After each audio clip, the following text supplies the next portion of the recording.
ছোটবেলায় আমরা চিড়িয়াখানায় আসতাম প্রাণী দেখতে, আর বড় হওয়ার পর আমাদের আসা উচিত প্রাণীদের বোঝার জন্য। আজকের ব্যস্ত শহুরে জীবনে আমরা প্রতিদিনই ছুটে চলেছি। কংক্রিটের দেয়াল, গাড়ির শব্দ আর অসংখ্য ব্যস্ততার মাঝে কখন যে প্রকৃতির সঙ্গে আমাদের দূরত্ব তৈরি হয়ে গিয়েছে। কিন্তু যদি এমন একটা জায়গায় যাওয়া যায় আর যেখানে বুঝতে পারি এই পৃথিবী শুধু মানুষের নয়, অসংখ্য প্রাণীরও। আজ আমি এসেছি মিরপুর জাতীয় চিড়িয়াখানায়, তবে এটা কোনো সাধারণ জু ট্যুর হবে না। আজ আমি চেষ্টা করব এই জায়গাটাকে ঠিক যেভাবে আমি অনুভব করেছি সেভাবে আপনাদের দেখাতে। আমি চলে এসেছি একদম সকালে, কারণ শুনেছি দিনের সবচেয়ে সুন্দর সময়টা নাকি এখানেই শুরু হয়। গেট পার হয়েই মনে হলো শহরের কোলাহল যেন কয়েক মুহূর্তের জন্য বাইরে রেখে এসেছি। একজন শিশুর কাছে চিড়িয়াখানা আনন্দের জায়গা, একজন শিক্ষার্থীর কাছে শেখার জায়গা, একজন ফটোগ্রাফারের কাছে অসাধারণ মুহূর্ত ধরে রাখার একটি জায়গা, আর একজন প্রকৃতিপ্রেমীর কাছে এটি আমাদের পৃথিবীর বৈচিত্র্যতাটাকে কাছ থেকে দেখার একটি অপূর্ণ সুন্দর সুযোগ। সকালে প্রচুর বৃষ্টি হওয়ার কারণে চারপাশটা আরও অনেক বেশি সতেজ লাগছে। পাতার উপর জমে থাকা প্রতিটি ফোঁটা, হালকা বাতাস আর পাখিদের শব্দ, সব মিলিয়ে যেন শহরের মাঝখানে একটা ছোট্ট বন। এখানে এসেই দেখা মিলবে বিশালদেহী পেলিকানদের। এদের বড় ঠোঁট শুধু দেখতেই অদ্ভুত নয়, মাছ ধরার জন্যও অসাধারণভাবে অভিযোজিত। প্রকৃতি প্রতিটি প্রাণীকে এত ভিন্নভাবে তৈরি করেছে, সেটা এখানে না এলে বোঝাই যেত না।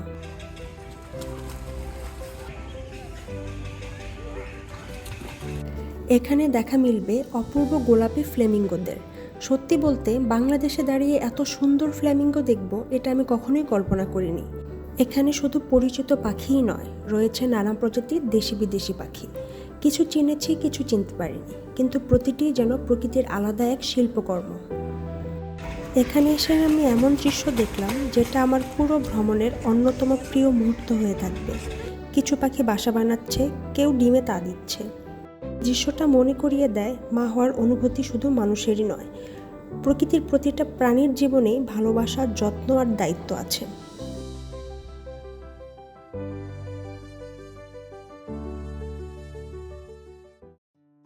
নীলময়ূরের খাঁচার কাছে যেতেই দেখলাম নীলময়ূরগুলো পেখম মেলছে। বিজ্ঞান বলে ময়ূর সঙ্গিনীকে আকর্ষণ করার জন্য পেখম মেলে, কিন্তু সেই দৃশ্য চোখের সামনে দেখা ভিন্নতম অনুভূতি। এত কাছ থেকে আর এত সুন্দর আমার জীবনে এই প্রথম।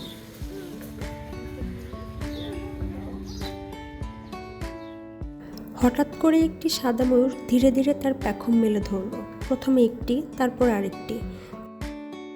তারপরে যেন পুরো জায়গাটা সাদা পেখমে ভরে গেল। ময়ূরের সৌন্দর্য এখনও আমার মাথায় ঘুরছে। তারপর আমি চলে এলাম ইমু পাখির খাঁচার কাছে। ইমু পাখিটা অনেক অদ্ভুত দেখতে, লম্বা গলা দিয়ে কেমন যেন অদ্ভুতভাবে তাকিয়ে থাকে। ইমু পাখি অনেক বেশি ফ্রেন্ডলি, তারা মানুষের কাছে চলে আসে। Hello Picchu.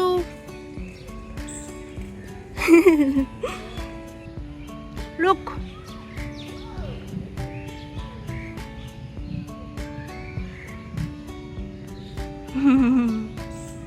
এখানে রয়েছে বিভিন্ন প্রজাতির হরিণ, চিত্রা হরিণ, মায়া হরিণ, আরও কয়েকটি প্রজাতি। কেউ নিশ্চিন্তে ঘাস খাচ্ছে, কেউ দল বেঁধে হেঁটে চলছে, আবার কেউ দূর থেকে কৌতূহল নিয়ে আমার দিকে তাকিয়ে আছে। ওদের শান্ত স্বভাব পুরো পরিবেশটাকে আরও শান্ত করে তুলেছে।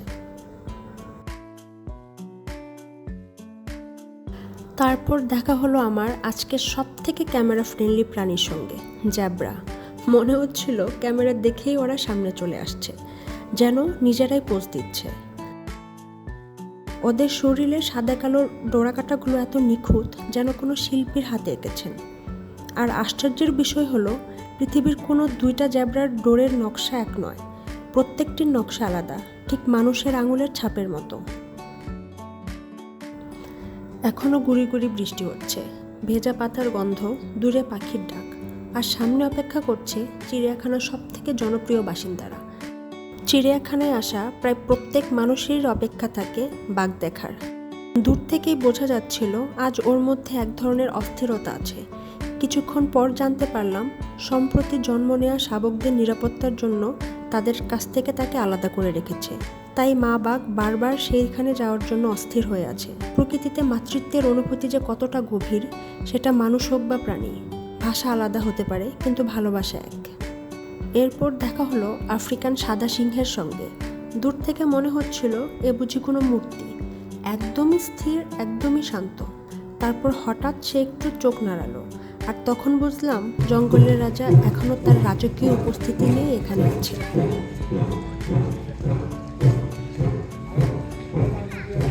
এখানে আছে দুইটি কালো ভাল্লুক। তাদের কাছে যেতে চোখে পড়ল তাদের বিশাল ধারালো নখ। এরপর পৌঁছে গিয়েছিলাম জিরাফের কাছে। সত্যি বলতে চিড়িয়াখানার সব থেকে সুন্দর ইনক্লোজারগুলোর মধ্যে এটি আমার কাছে অন্যতম। এখানে দর্শকদের জন্য এমনভাবে জায়গা তৈরি করা হয়েছে যাতে জিরাফকে অনেক কাছ থেকে দেখা যায়। জিরাফ পৃথিবীর সব থেকে লম্বা স্থলচর প্রাণী। তাদের লম্বা গলা শুধু উচ্চতার জন্য নয়, উঁচু গাছের পাতা খাওয়ার জন্য অসাধারণভাবে অভিযোজিত। দূর থেকে যত বড় মনে হয়, কাছ থেকে তাকে আরও বেশি বিশালদেহী মনে হয়। আর আমার পরের গন্তব্য চিড়িয়াখানার সব থেকে নিঃসঙ্গ বাসিন্দাদের কাছে। কিছু প্রাণীকে দেখলে আমরা শুধু তাদের আকার দেখি, কিন্তু কিছু প্রাণীকে দেখলে তাদের নীরবতাও চোখে পড়ে। এই গন্ডারটিকে দেখে আমার ঠিক সেরকমই মনে হলো। শুনেছি কয়েক বছর আগে এর সঙ্গী মারা গেছে, তারপর থেকে সে একাই এখানে দিন কাটাচ্ছে। আমরা মানুষ একাকিত্বের কথা বলতে পারি, কিন্তু প্রাণীরাও কি একাকিত্ব অনুভব করে? বিজ্ঞানীরা বলেন অনেক সামাজিক প্রাণী তাদের সঙ্গী হারালে আচরণের পরিবর্তন দেখা যায়। এই গন্ডারটিকে দেখে সেই কথাই বারবার মনে হচ্ছিল। তারপর চললাম জলহস্তির দিকে। আর সত্যি বলতে ওদের দেখা পুরোপুরি ভাগ্যের ব্যাপার। জলহস্তিরা দিনের বেশিরভাগ সময় পানির নিচেই কাটায়। একটিকে কাদর ভিতর বিশ্রাম নিতে দেখলাম। জলহস্তি দেখতে যত শান্ত, বাস্তবে কিন্তু ততটা নয়। আফ্রিকার সবচেয়ে বিপজ্জনক বড় স্তন্যপ্রায়ী প্রাণীগুলোর মধ্যে জলহস্তিও একটি। তাদের বিশাল চোয়াল আর শক্তিশালী শরীর অবিশ্বাস্য রকমের ক্ষমতাবান। আমি চলে আসলাম হাতিদের কাছে। চিড়িয়াখানার সব থেকে বড় আর খোলামেলা জায়গাগুলোর মধ্যে একটি। দূর থেকে ওদের উপস্থিতি বোঝা যায়। এখানে প্রায় 6 থেকে 7টি হাতি আছে। ছোট হাতিগুলো এমনভাবে সুর নাড়াচ্ছিল আর চলাফেরা করার চেষ্টা করছিল, দেখে মনে হচ্ছে যে তারা একই ছন্দে নেচে যাচ্ছে। কিন্তু একটা দৃশ্য আমার ভালো লাগেনি। হাতিগুলোর পায়ে লোহার শিকল বাঁধা, হয়তো নিরাপত্তা বা ব্যবস্থাপনার জন্য।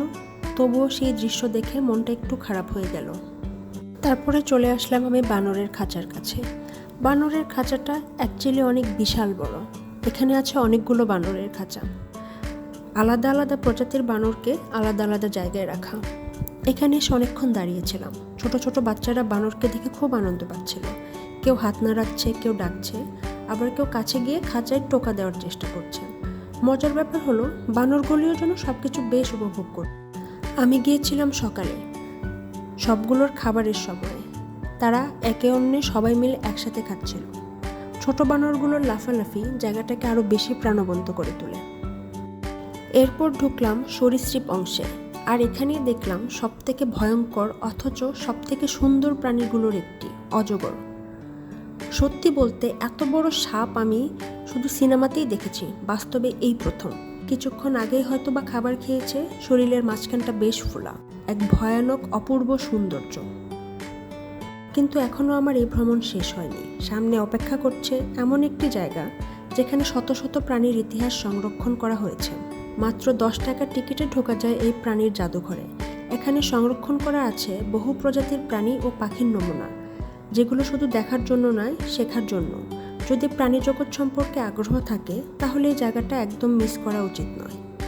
অনেকেই মনে করেন চিড়িয়াখানা মানেই শুধু প্রাণী দেখা, কিন্তু আমার কাছে এই জায়গাটা তার থেকেও অনেক বেশি। এখানে এমন অনেক নিরিবিলি সবুজ জায়গা আছে যেখানে কিছুক্ষণ বসে থাকলেই মনটা হালকা হয়ে যায়। লেকের পাশে বসে পাখির ডাক শুনে শুধু নীরবে চারপাশটা দেখলেও একটা অন্যরকম শান্তি পাওয়া যায়। আজকের এই যাত্রার সঙ্গে থাকার জন্য আপনাদের সবাইকে অনেক ধন্যবাদ। যদি এমন আরও ভ্রমণ, প্রকৃতি ও বাংলাদেশের অজানা সুন্দর জায়গাগুলোকে একসঙ্গে ঘুরে দেখতে চান তাহলে চ্যানেলটি সাবস্ক্রাইব করতে ভুলবেন না। আবার দেখা হবে নতুন কোনো গল্পে, নতুন কোনো পথে। আসসালামু আলাইকুম।